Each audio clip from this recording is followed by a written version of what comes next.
আফরান নিশো নয়, তাণ্ডব সিনেমাতে আমরা শাকিব খানের সঙ্গে আমিন খানকে চাই এবং আমিন খান হলে এই ছবিটা এত জমবে যে আমরা সেই 90s ফিল পাবো।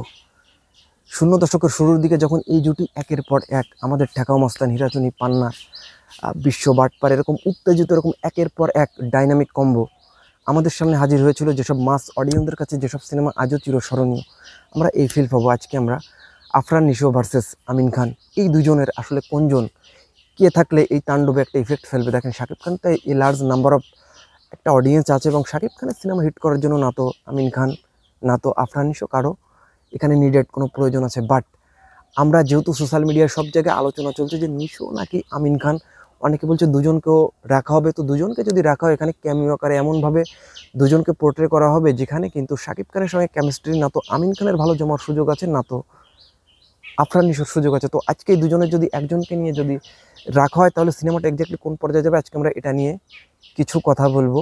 তো ভিডিওটি খুবই স্পেশাল হতে যাচ্ছে, আপনারা কোথাও যাবেন না, পুরো ভিডিওটি দেখবেন। তো শুরুতে আমি যদি কথা বলি যে আমিন খান ভার্সেস আফরান নিশো কে সেরা, ভাই এটা বিতর্কিত কথা। আপনি হয়তো যারা যদি নিশোর ফ্যান হয়ে থাকেন বলবেন যে নিশো এখন মার্কেট কাঁপাচ্ছে, বড় হিরো, ভার্সেটাইল অ্যাক্টর, হ্যান ত্যান, এটা বলে আপনি আমিন খানকে কোনোভাবে পিছনে ফেলতে পারবেন না। আপনি যদি মাস সিনেমা দেখে থাকেন, আপনি যদি মাস সিনেমা আপনি যদি আমিন খান এবং আফরান নিশোকে যদি দুজনকে দাঁড় করান, হেড টু হেড কমপ্লিট দেওয়ার মতনই কিন্তু দুজনের কোয়ালিটি রয়েছে। আপনি যদি দুজনকে যদি দাঁড় করান, আর শাকিব খান তো মাস সিনেমাতে আনডাউটলি দুর্ধর্ষ রকমের পারফর্মার।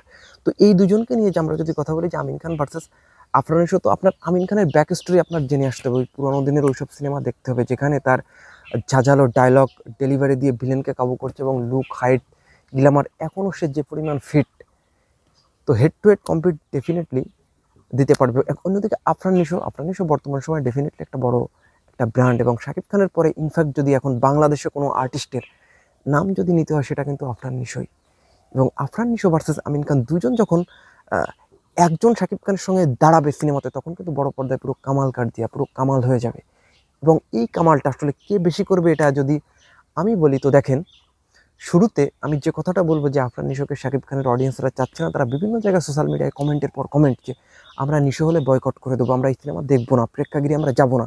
এই লার্জ নাম্বার অফ সাকিবিয়ান যদি এই সিনেমাটা না দেখে তাহলে কিন্তু এই সিনেমাটা ওই পর্যায়ে বিজনেস কিন্তু দিতে নাও পারে বা দিতে পারবে না। অন্যদিকে শাকিব খানের ভক্তরা কমেন্টে ঝড় উঠিয়ে দিচ্ছে যে আমরা আমিন খানকে চাই। আমিন ভাই যার সঙ্গে আমাদের শাকিব খান একটা টাইম সেকেন্ড লিডও করেছে, বাট তাদের পেয়ার এত জমে উঠেছে, দুই ভাইয়ের পেয়ার প্রত্যেকটা সিনেমাতে আপনি উত্তেজিত দেখতে পারেন, আপনি তাদের দেখতে পারেন স্ত্রীর মর্যাদা, এরকম অনেক সিনেমা যেখানে দুজন একের পর এক, পিতার আসন, অনেক সিনেমাতে তাদের কেমিস্ট্রি এইরকমভাবে জমে উঠেছে যে আজকালকার দিনে দাঁড়িয়ে আজকালকার দিনের অডিয়েন্সও কিন্তু ওই টাচ পাবে যখন তাদের পুরনো সিনেমা দেখে এসে ভাববে যে না আমরা তো এই জুটিকে দেখতে চাই। তো ডেফিনেটলি আপনারা এইটুক কনফার্ম থাকেন যে এই দুজনের একজন কিন্তু তাণ্ডবে ডেফিনেটলি থাকছে। যেটা আমরা হয়তো যিশুর জায়গায় আমিন খানের রব কিন্তু একটু উঠেছিল যে আমিন খানকে আমিন খান, বাট সেটা যিশু আমরা বরবাদে দেখেছি, বাট তাণ্ডবে দুজনের একজন থাকছে। এবং এই দুজনের কাকে নিলে বেশি বিজনেস করবে আমি কিন্তু বেশ কিছু ক্লু আমি দেখিয়েছি অলরেডি। শাকিব খানের ফ্যানরা চাচ্ছেন, অন্যদিকে আমিন খানের একটা হিউজ ফ্যান বেস এবং আমিন খান অ্যাক্টিংয়ে এখনও দুর্ধর্ষ রকমের, লুক, অ্যাক্টিং, হাইট সব কিছু মিলিয়ে শাকিব খানকে কাউন্টার দেওয়ার মতনই একটা ডেভিল ব্যাপার কিন্তু আমিন খানকে দিয়েও কিন্তু রিপ্রেজেন্ট করা যায়।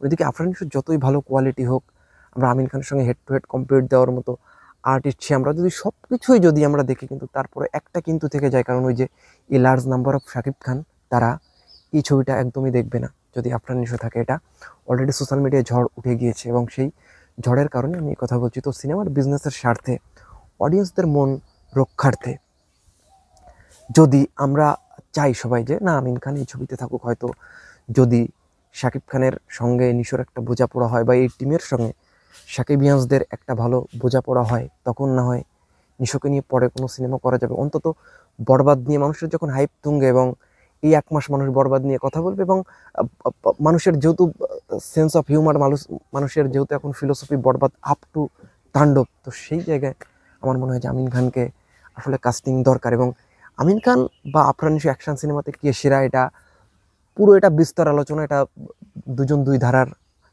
এটা আসলে আপনি যদি অ্যাজ এ রিয়েলিস্টিক ফিল, মাসলা ফিল্ম যেটা, তো সেটা তাণ্ডব না, তাণ্ডব বা তুফান যে টাইপের সিনেমা, এই টাইপের সিনেমাতে আমিন খান বেস্ট। আমিন খান, বাট নিশো যে বেস্ট এটা আমি Nisho definitely best, but Nisho আরও ডিপলি ক্যারেক্টারে যাওয়ার ক্ষমতা রাখে, যেটা আমিন খানের থেকেও এই পর্যায়ে দাঁড়িয়ে, এবং সেই ধরনের ফিল্মস হয়তো দাগি type action as a commercial film আমি এখন যেটা বলছি সেটাতে আমিন খান মানিয়ে যাবে, বাট তার থেকেও ডিপ কিছু ভাবতে গেলে আপনাকে আফরান নিশোকে কাজ করতে, এবং ওই ডিপলি অডিয়েন্স শাকিব খানের সব অডিয়েন্স না, এবং শাকিব খানের ম্যাক্সিমাম অডিয়েন্স যে টাইপের অডিয়েন্স তারা আমিন খান শাকিব খান পেয়ার এটা দেখতে চাচ্ছে বা দেখতে চায়, বাট শাকিব খান এবং আফরান নিশো ওই পেয়ারটা ধরার যে একটা মানে একটা ব্যাপার, ওটা আরও পরে আসুক।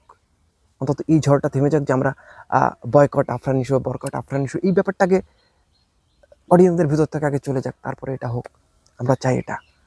তো এটা নিয়েই ছিল আমার মেইন আলোচ্য টপিকস। তো আরও আপনারা কোন কোন টপিক্সের উপর ভিডিও দেখতে চান ডেফিনেটলি জানাবেন, এবং ফিল্ম স্পে সবসময় অথেন্টিক এবং অরিজিনাল ব্যাপার আপনাদেরকে প্রোভাইড করবে, এটা গ্যারান্টি সবসময় ফিল্ম স্পে আপনাদেরকে দেয়।